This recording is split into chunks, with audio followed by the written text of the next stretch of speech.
Ever wondered why a metal spoon heats up faster than a wooden one when you put both in a hot soup? That's all down to something called heat capacity. Simply put, heat capacity is the amount of heat needed to raise the temperature of a substance by 1 degree. Different substances have unique heat capacities, which is why they don't all heat up at the same speed. So, heat capacity is the reason why some things heat up faster than others. Now that we know what heat capacity is, it's time to delve deeper. Heat capacity is measured in units of joules per degree Celsius, but what does this mean? Imagine joules as the energy you put into heating something up, and Celsius as the change in temperature that results.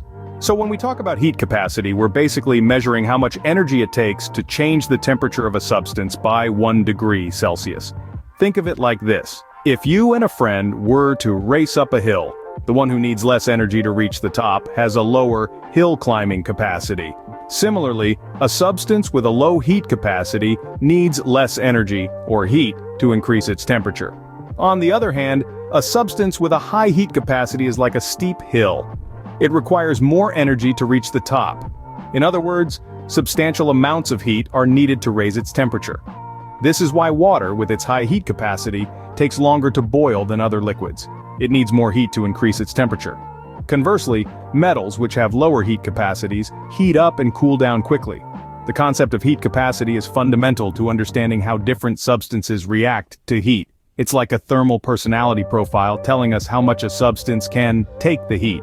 Remember, the higher the heat capacity, the more heat a substance needs to increase its temperature. Heat capacity isn't just an abstract concept, it's at work all around us. Consider this. Have you ever wondered why a metal spoon feels colder than a wooden spoon even though they're both at room temperature?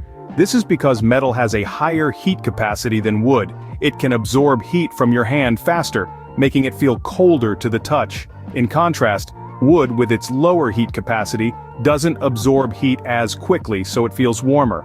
Or take the example of large bodies of water like lakes or oceans. Ever noticed how coastal cities tend to have milder, more stable temperatures than inland cities? That's heat capacity in action again. Water has an incredibly high heat capacity. This means it can absorb or release large amounts of heat without changing its own temperature much. So during the day, the water absorbs heat from the sun, keeping the coastal cities cooler.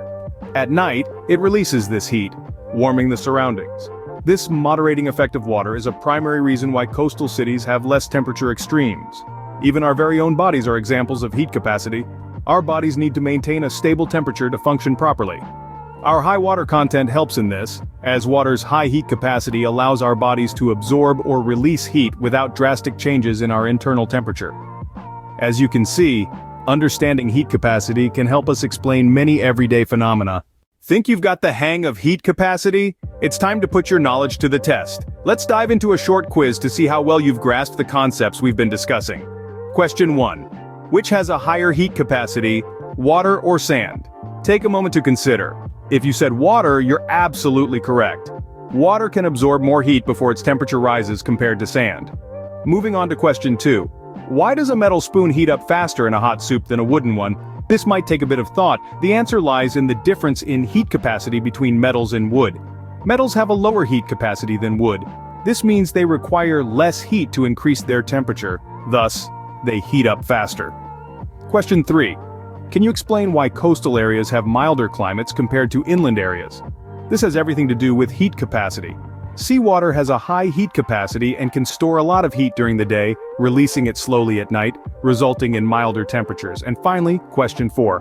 What happens to the heat capacity of a substance as its mass increases? If you said it increases, you're spot on. Heat capacity is directly proportional to mass. Well done.